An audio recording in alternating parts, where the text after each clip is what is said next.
ഞാൻ ഡോക്ടർ പ്രസാദ്. മലയാളി പൊതുവെ മടിയനാണ്, പ്രത്യേകിച്ച് വ്യായാമം ചെയ്യുന്ന കാര്യങ്ങളിൽ. പിന്നെ അവിടെ ഒരു പതിവ് പല്ലവി, എനിക്ക് സമയമില്ല, തിരക്കാണ്, ഒന്നിനും സമയമില്ലാത്ത രീതിയുണ്ട്. പക്ഷെ ആവശ്യമില്ലാത്ത എല്ലാ കാര്യത്തിനും അവൻ സമയം കണ്ടെത്തും. അത്യാവശ്യം വേണ്ട കാര്യങ്ങൾക്ക് സമയം ഉണ്ടാവില്ല. റൈറ്റ്? ഇതൊന്ന് ശരിക്കും മനസ്സിലാക്കേണ്ടതുണ്ട് നിങ്ങൾ. എനിക്ക് കഴിഞ്ഞ ദിവസം ഒരു മെസ്സേജ് വന്നപ്പോൾ ഞാനൊന്ന് ഇങ്ങനെ ഒരു വീഡിയോ ചെയ്യണത് ചിന്തിച്ചതുപോലെ. അതായത്, ഞാൻ ഗുളികളെല്ലാം കഴിച്ചിട്ട് എൻ്റെ ഷുഗറും പ്രഷറും കൊളസ്ട്രോളൊക്കെ കൺട്രോളിലാണ്. ഞാൻ പിന്നെ എന്തിന് വ്യായാമം ചെയ്യണം? റൈറ്റ്? പിന്നെ എന്തിനാ എൻ്റെ ആവശ്യം? ഷുഗറിലെ പെർഫെക്റ്റ് ഉണ്ട്. അതിൻ്റെ HbA1c നോർമലാണ്, ലിപ്പിഡ് പ്രൊഫൈൽ എല്ലാം പെർഫെക്റ്റ് ആണ്. ഇപ്പം ഇവിടെ ഒന്ന് നിങ്ങൾ ചിന്തിക്കേണ്ടത്, നിങ്ങളുടെ ജീവിതശൈലി താളം തെറ്റുമ്പോൾ, നിങ്ങളുടെ ഗ്ലൂക്കോസ് മെറ്റബോളിസം താളം തെറ്റുമ്പോഴാണ് ബ്ലഡ് ഷുഗർ കൂടാൻ തുടങ്ങുന്നത്. നിങ്ങളുടെ ഫാറ്റ് മെറ്റബോളിസം താളം തെറ്റുമ്പോഴാണ് കൊളസ്ട്രോളിൻ്റെയും ടീജലിൻ്റെയൊക്കെ അളവ് കൂടുന്നത്, ഡിസ്ലിപ്പിഡീമിയ വരുന്നത്. ആൻഡ് പ്രോട്ടീൻ മെറ്റബോളിസം താളം തെറ്റുമ്പോഴാണ് യൂറിക് ആസിഡ് കൂടുന്നതും ഗൗട്ട് പോലത്തെ അസുഖങ്ങളിലേക്ക് വരുന്നത്.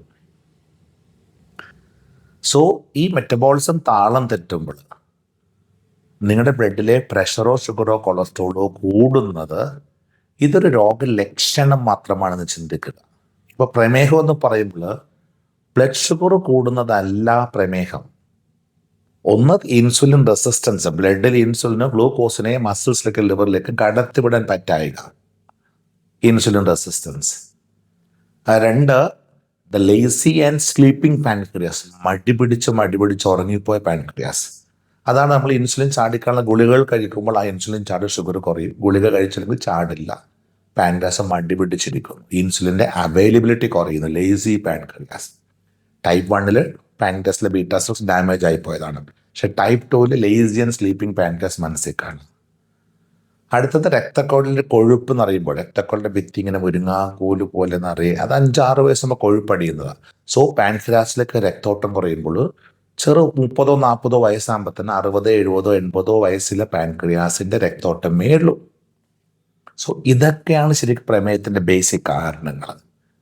ഇത് മനസ്സിലാക്കാതെ ഗുളിക കൊണ്ട് ബ്ലഡ് ഷുഗർ കുറച്ച് നിർത്തും. ബ്ലഡ് ഷുഗർ 3 മാസം കൺട്രോളിൽ നിർത്തിയാൽ HbA1c കുറയും. അതാണ് ട്രീറ്റ്മെൻറ്റ് എന്ന് വിചാരിച്ചിരിക്കുന്നത്. തെറ്റിദ്ധാരണയാണ്. നിങ്ങൾ ഗുളിക കഴിച്ചോ, ഇൻസുലിൻ കുത്തിവെച്ചോ, ബ്ലഡ് ഷുഗർ കുറച്ചോ, ആ ഷുഗർ എങ്ങോട്ട് പോയി? ആ ഗ്ലൂക്കോസ് എങ്ങോട്ട് പോയി? ആ ഗ്ലൂക്കോസിൻ്റെ 75% കയറിപ്പോണ്ടത് മസിൽസിൻ്റെ അകത്തേക്കും 20% ലിവറിലേക്കും, ലിവറിൽ സ്റ്റോർ ചെയ്ത 20% ഗ്ലൂക്കോസ് വീണ്ടും മസിൽസിൽ തന്നെ, അതായത് മസിൽസിലാണ് എനർജിക്ക് എടുക്കുന്നത്. സോ 95% ഗ്ലൂക്കോസ് എനർജിക്ക് എടുക്കുന്നത് മസിൽസിൻ്റെ അകത്താണ്. ആൻഡ് ബാക്കിയുള്ള 5% തലച്ചോറ്, ഹൃദയം, കിഡ്നി, അങ്ങനെ അകത്തുള്ള അവയവങ്ങൾ 24 മണിക്കൂർ ഉപയോഗിച്ചുകൊണ്ടേയിരിക്കും. സോ ഈ ഗ്ലൂക്കോസ് എനർജി ആവുന്നത് വ്യായാമം ചെയ്യുമ്പോഴാണ്. സോ നിങ്ങൾ വ്യായാമം ചെയ്ത് ഗ്ലൂക്കോസ് എനർജി ആക്കി കളഞ്ഞില്ല എങ്കിൽ ബ്ലഡിലെ ഗ്ലൂക്കോസിൻ്റെ മസിൽസിലേക്ക് കയറാൻ സ്ഥലമുണ്ടോ? അതല്ലേ ഇൻസുലിൻ റെസിസ്റ്റൻസ്. സോ ആ ഇൻസുലിൻ റെസിസ്റ്റൻസ് ഇല്ലാതാണെങ്കിൽ എന്ത് ചെയ്യണം? നമ്മൾ അന്ന് കഴിക്കുന്ന ഗ്ലൂക്കോസ്, പ്രത്യേകിച്ച് എല്ലാ മസിലും കൊണ്ട് വ്യായാമം ചെയ്ത് കത്തിച്ചു കഴിഞ്ഞാൽ അത്ര ഈസി ആയിട്ട് ബ്ലഡിലെ ഗ്ലൂക്കോസ് എല്ലാ മസിൽസിനും കയറി പോവില്ലേ? ആ ഗ്ലൂക്കോസ് എനർജിക്ക് എടുത്തു കഴിഞ്ഞാൽ പിന്നെ ടീജിൽ കൊഴുപ്പ് എനർജിക്ക് എടുക്കുന്നു. സോ നിങ്ങൾ പ്ലാൻഡ് ആയിട്ട് കൃത്യമായിട്ട് വ്യായാമം ചെയ്യുമ്പോൾ നിങ്ങളുടെ മസിൽസിലെ ഗ്ലൂക്കോസ് എനർജിക്ക് എടുക്കുന്നതനുസരിച്ച് ബ്ലഡിലെ ഗ്ലൂക്കോസ് എടുക്കുന്നു, ലിവറിലെ സ്റ്റോർ മസിലിലേക്ക് കൊടുക്കുന്നു, ടീജിൽ മസിലിലെ ടീജിൽ കത്തുന്നു, ബ്ലഡിൽ നിന്ന് ടീജിൽ എടുക്കുന്നു, ലിവറിൽ നിന്ന് ടീജിൽ ചാടുന്നു, കൊടലിൽ നിന്ന് എടുക്കുന്നു. അന്നന്ന് കഴിക്കുന്ന ഗ്ലൂക്കോസും കൊഴുപ്പും അന്നന്ന് എനർജി ആക്കി കളഞ്ഞിട്ടുണ്ടെങ്കിൽ നിങ്ങളുടെ ഒരാളുടെയും രക്തക്കൊള്ളത് ഗ്ലൂക്കോസ് അടിയില്ല, കൊഴുപ്പടിയില്ല. റൈറ്റ്? അപ്പോൾ കൊളസ്ട്രോൾ കൂടി നിൽക്കുമ്പോൾ LDL കൂടി നിൽക്കുന്നു, ടോട്ടൽ കൊളസ്ട്രോൾ കൂടി നിൽക്കുന്നു, ടീജിൽ കൂടി നിൽക്കും. മരുന്നുകൾ കൊണ്ട് ഇത് കുറച്ച് നിർത്തും, അത് ബ്ലഡിലെ കൊളസ്ട്രോൾ കുറഞ്ഞു. പക്ഷെ the basic cause is still the. എന്തുകൊണ്ടാണ് ഇത് കൂടിയത്? ലിവറിൻ്റെ താളം തെറ്റുന്നത്. ലിവറാണ് LDL HDL ഒക്കെ ഉണ്ടാക്കിയിട്ട് നമ്മുടെ ബ്ലഡിലേക്ക് വിടുന്നത്. കടലിൽ നിന്ന് എടുക്കുന്ന കൊളസ്ട്രോൾ, ടീജിൽ, ഫോസ്ഫോലിപ്പിഡൊക്കെ കൂട്ടിച്ചേർത്ത് ലിവറിൻ്റെ അകത്താണ് ഈ പ്രൊഡക്ഷൻ നടക്കുന്നത്, LDLൻ്റെയും HDLൻ്റെയും. സോ ലിവറിൻ്റെ താളം ചെറുപ്പത്തിൽ നോർമൽ ആയതുകൊണ്ടാണ് നമ്മൾ എത്ര കൊഴുപ്പുള്ള ഭക്ഷണം കഴിച്ചാലും ചെറുപ്രായത്തിൽ നമ്മളുടെ കൊളസ്ട്രോൾ കൂടാത്തത്, വണ്ണം വെക്കാത്തത്, ഫാറ്റ് ലിവർ വരാത്തത്. അതേസമയം കൊഴുപ്പിൻ്റെ മെറ്റബോളിസം താളം തെറ്റുന്നു, ലിവറിൻ്റെ താളം തെറ്റുന്നതോടെയാണ് ഇതൊക്കെ പ്രശ്നങ്ങളിലേക്ക് പോകുന്നത്. സോ അത് നിങ്ങൾ ഗുളിക കഴിച്ച് കൊളസ്ട്രോൾ മാത്രം കുറച്ച് നിർത്തിയാൽ അടിഞ്ഞെടുക്കുന്ന കൊളസ്ട്രോളിനെ അടിയാതിരിക്കാൻ, അല്ലെങ്കിൽ കൊഴുപ്പിനെ അടിയാതിരിക്കാനായിട്ട് നമ്മൾ ഗുളിക കഴിച്ചാൽ മതിയോ? അല്ലെങ്കിൽ വ്യായാമം ചെയ്ത് അന്നന്ന് കഴിക്കണ ഗ്ലൂക്കോസും കൊഴുപ്പും കത്തിച്ച് കളഞ്ഞിട്ടിരിക്കണം. അന്നന്ന് കഴിക്കുന്ന ഗ്ലൂക്കോസും കൊഴുപ്പും എനർജിയാക്കി മാറ്റാനുള്ള വ്യായാമം ചെയ്തില്ലെങ്കിൽ എന്താ പറ്റുക? സ്മോൾ ബ്ലഡ് വെസൽസിൽ ഗ്ലൂക്കോസ് എപ്പോഴും ഹൈ ലെവലിൽ നിൽക്കുന്നു. മസിലിലേക്കോ ലിവറിലേക്കോ കയറി പോകാൻ പറ്റാതെ തൊട്ട് മുമ്പുള്ള സ്മോൾ ബ്ലഡ് വെസൽസിൽ എപ്പോഴും ഹൈ ഷുഗർ. എന്താ സംഭവിക്കുക? അൺകൺട്രോൾ ഡയബറ്റീസിൽ എന്താ എല്ലാവർക്കും പറ്റിക്കൊണ്ടിരിക്കുന്നത്? സ്മോൾ ബ്ലഡ് വെസൽ വാസ്കുലൈറ്റിസ്, ചെറിയ രക്തക്കുഴൽ ദ്രവിച്ചുകൊണ്ടേയിരിക്കും. എവിടെ ഈ സ്മോൾ ബ്ലഡ് വെസൽസ് ഉള്ളത്? കിഡ്നിക്ക് 10,000 കോടി കോശങ്ങൾ ഉണ്ടെങ്കിൽ 10,000 കോടി കോശത്തിലേക്കും ഓരോ ചെറിയ രക്തക്കുഴലായിരിക്കും ഉണ്ട്. അതിലൂടെയാണ് വായു, വെള്ളം, ഭക്ഷണം ഒഴുകി വരിക. സോ ആ രക്തക്കുഴൽ ദ്രവിക്കുമ്പോൾ ആ ഒരു കോശത്തിലേക്ക് വായുവോ വെള്ളമോ ഭക്ഷണമോ കിട്ടുന്നില്ല, ആ സെല്ല് ദ്രവിക്കുന്നു. സോ നിങ്ങളുടെ കിഡ്നിയുടെ കോശങ്ങൾ ഡെയിലി ആയിരക്കണക്കിന് 10,000 ചത്ത് ദ്രവിച്ചു പോയിക്കൊണ്ടേയിരിക്കുന്നു. Slow death. കിഡ്നിയുടെ സ്ട്രക്ചർ കേടായിക്കൊണ്ടിരിക്കുന്നു. കൂടാതെ കിഡ്നിയുടെ ഫിൽറ്ററൊക്കെ കേടാവും. നിങ്ങൾക്കറിയാം, പ്രോട്ടീൻ കുറേ വരുന്നത് ഗ്ലൂക്കോസ് സ്ഥിരമായിട്ട് പോയിക്കൊണ്ടിരിക്കുന്നത് അൺകൺട്രോൾ ഡയബറ്റീസ് ആണെങ്കിൽ കിഡ്നി അരിപ്പോളും കേടായിക്കൊണ്ടിരിക്കുക. അതുകൊണ്ടാണ് ഇത്ര അധികം കിഡ്നികൾ കേടാവുന്ന ചിന്തിക്കുക. അതിൻ്റെ സ്ട്രക്ചറും ഫങ്ഷനും കേടായിക്കൊണ്ടിരിക്കുന്നു ചിന്തിക്കുക. ഇതേപോലെ നിങ്ങളുടെ കാല്, തലച്ചോറ്, നിങ്ങളുടെ ഓരോ അവയവവും ചിന്തിക്കുക. അതിലൊക്കെ സ്മോൾ ബ്ലഡ് വെസൽസിൽ ഗ്ലൂക്കോസ് ഹൈ ലെവലിൽ നിന്നിട്ടുണ്ടെങ്കിൽ due to small blood vessel vasculitis നിങ്ങളുടെ ഓരോ അവയവങ്ങളും തടിച്ചെതല് തിരുന്ന പോലെ ദ്രവിച്ച് തീരില്ലേ? ഇത് തടയാൻ ഈ ഗുളികകൾ കൊണ്ട് പറ്റുമോ? ഗുളിക കഴിച്ചാൽ ഇൻസുലിൻ കുത്തിയാലോ ഗ്ലൂക്കോസ് എനർജി ആയി പോകുമോ? ഗ്ലൂക്കോസ് എനർജി ആക്കാനുള്ള ഒരു ഗുളികയോ ഇൻസുലിനോ ഭൂമിയിലുണ്ടോ? സോ അന്നന്ന് കഴിക്കുന്ന ഭക്ഷണത്തിൽ ചെല്ലുന്ന ഗ്ലൂക്കോസ് കുടലിൽ നിന്ന് ബ്ലഡിൽ കയറിയാൽ അത് സ്മോൾ ബ്ലഡ് വെസൽസിൽ അടിഞ്ഞുകൂടാതെ അന്നന്ന് എനർജി ആക്കി കളയാനുള്ള വ്യായാമം, അതും എല്ലാ മസിലുകൊണ്ട് ചെയ്താൽ കിട്ടുന്ന എഫക്റ്റ് ചിന്തിക്കുക. ഈ വ്യായാമം ചെയ്യാതെ ഗുളിക കഴിച്ച് ബ്ലഡ് ഷുഗർ കൺട്രോൾ നിർത്തി, HbA1c കൺട്രോൾ നിർത്തി 10-15 കൊല്ലം നിങ്ങൾ പോകുമായിരിക്കും. പക്ഷേ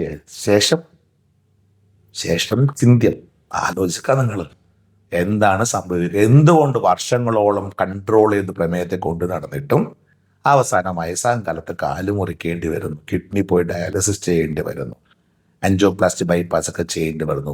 കംപ്ലീറ്റ് തടി ചെതലത്തിനെല്ലാം പോയിക്കൊണ്ടേയിരിക്കുമെന്ന് ചിന്തിക്കുക.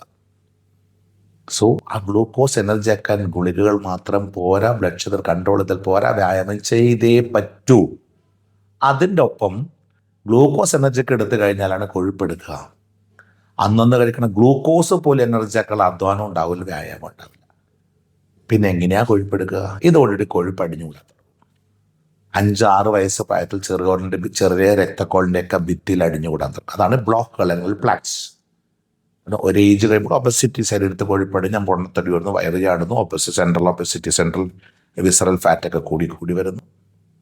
ലിവറിൽ ഫാറ്റ് അടിയുമ്പോൾ ഫാറ്റ് ലിവർ വരുന്നു. സോ ഈ കൊഴുപ്പടിയാതിരിക്കാൻ ഗുളിക കൊണ്ട് നിങ്ങളുടെ കൊളസ്ട്രോൾ കുറച്ച് നിർത്തിയാൽ മാത്രം മതിയോ? അല്ലെങ്കിൽ ആ കൊഴുപ്പടിഞ്ഞുകൂടെ അതിനെ എനർജിയാക്കി മാറ്റണ്ടേ? ഈ കൊഴുപ്പിനെ എനർജിയാക്കി മാറ്റാൻ വേണ്ടിയിട്ട് വറുത്തതും പൊരിച്ചതും കൊഴുപ്പും കുറച്ച് കഴിച്ചിട്ട് അത് കുറച്ചിട്ട് ഉണക്ക ചപ്പാത്തി, മുത്താര, റവ, പിണ്ണാക്ക്, വൈക്കോല്, പുല്ല് എന്ന് ഭക്ഷണം കഴിച്ചിട്ട് വ്യായാമം ചെയ്യാൻ മടിയായതുകൊണ്ട് തട്ടിക്കൂട്ടി എന്തെങ്കിലും കാണിച്ചു കൂട്ടും.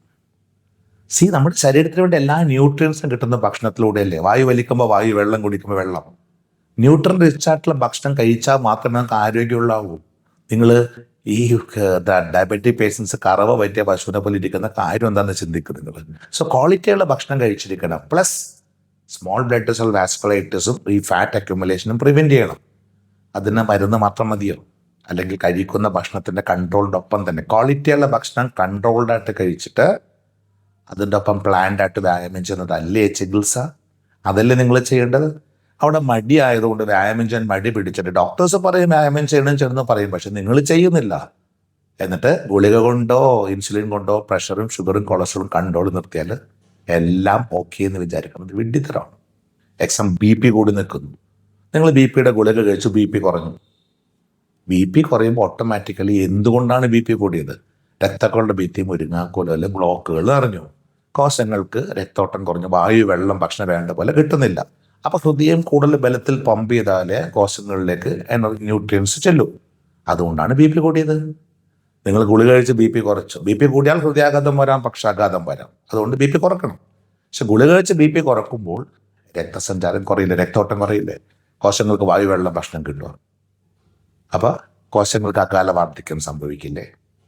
അപ്പോൾ ഗുളിക കഴിച്ച് BP കൺട്രോൾ ചെയ്യുകയും എന്നിട്ട് അത്യാവശ്യം മൈൽഡ് എയ്റോബിക് എക്സസൈസുകളിലൂടെ എല്ലാ കോശങ്ങൾക്ക് രക്തോട്ടം കൂട്ടി നിലനിർത്തിയാലല്ലേ ഹെൽത്തി ആയിട്ട് ജീവിക്കാൻ പറ്റൂ. അല്ലെങ്കിൽ കോശങ്ങൾക്ക് അകാല വാർദ്ധക്യം വരികയും അകാല മൃത്യുവിലേക്ക് നമ്മൾ പോവുകയും ചെയ്യില്ലേ. ഇതുപോലെ ചിന്തിക്കാം നിങ്ങൾ. സോ പ്രഷറിനെയും ഷുഗറിനെയും കൊളസ്ട്രോളിനെ ഒരിക്കലും ഗുളികകൾ കൊണ്ട് മാത്രം ചികിത്സിക്കാം, അത് കഴിച്ച് കൺട്രോൾ നിർത്താൽ നിങ്ങൾ ഓക്കെ ആണെന്ന് വിചാരിക്കരുത്. ആയുഷ്കാലം മുഴുവൻ അങ്ങനെ പോകാൻ പറ്റില്ല. സോ വയസ്സാം കാലത്ത് കിടന്ന് നരകിക്കണ്ട, കാലും കണ്ണും കെട്ടിയൊന്നും പോകണ്ട. നന്നായിട്ട് ജീവിക്കുന്ന എന്തെങ്കിലും ആഗ്രഹം മനസ്സിലുണ്ടെങ്കിൽ ഒരു നിങ്ങളുടെ മടിയാണ് ഞാൻ വെച്ചാൽ നിങ്ങൾ ഒരാഴ്ച ചെയ്ത് നോക്കുക. We will teach you. നിങ്ങൾക്ക് വളരെ സിമ്പിളായിട്ടോ, അത് ഒരു ബുദ്ധിമുട്ടും തോന്നില്ല. അതൊരു 5 മിനിറ്റ് എല്ലാ മസിലും കൊണ്ട് കുഞ്ഞു കുഞ്ഞു വ്യായാമം കുറച്ച് ചെയ്യാം.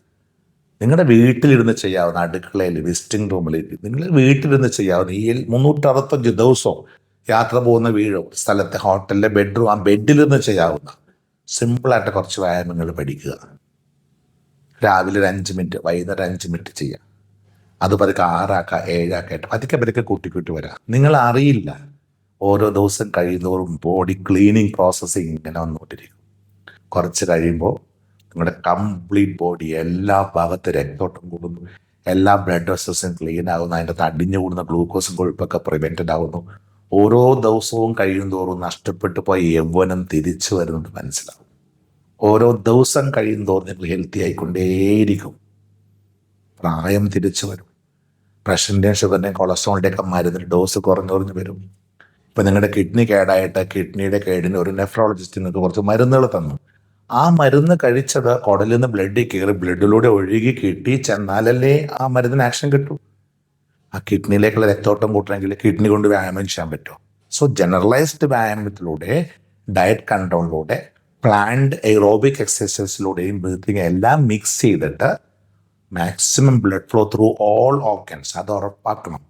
അതാണ് ജീവിതത്തിൻ്റെ ലക്ഷ്യം, അതായിരിക്കണം. അല്ലാതെ കുറച്ച് ഗുളികകൾ മാത്രം കഴിച്ചത് കൺട്രോൾ ചെയ്തിട്ടുണ്ടെങ്കിൽ ഞാൻ ഓക്കെ എന്ന് വിചാരിച്ച് കൈയടിച്ചിട്ടിരിക്കും. കുറച്ച് കാലം കഴിയുമ്പോൾ കൈയും കാലും ഇട്ടടിക്കേണ്ടി വരും. കഷ്ടപ്പെട്ടു. മനസ്സിലാക്കുക, ഒരു ലൈഫേ ഉള്ളൂ ഭൂമിയിൽ. ജനിച്ചന്നോട്ട് മരിക്കണമെന്നവരെ കൂടെയുള്ള ഈ ശരീരത്തിനെ നമ്മൾ തന്നെ കാത്തു സൂക്ഷിച്ചേ പറ്റും. ഇതാർക്കും വന്ന് സഹായിക്കാൻ പറ്റില്ല. ആരും പല്ല് തേച്ചറില്ല, കുളിപ്പിച്ചറില്ല. ഇപ്പോഴല്ലേ ഒരു ദിവസം ചുറ്റും എല്ലാവരുടെ വന്നു നിന്ന് പല്ലും തേപ്പിച്ചതും കുളിപ്പിച്ചും തരും. ആ ദിവസം വേഗം ആകണ്ടായെങ്കിൽ സ്വന്തം തീരുമാനം എടുക്കുക.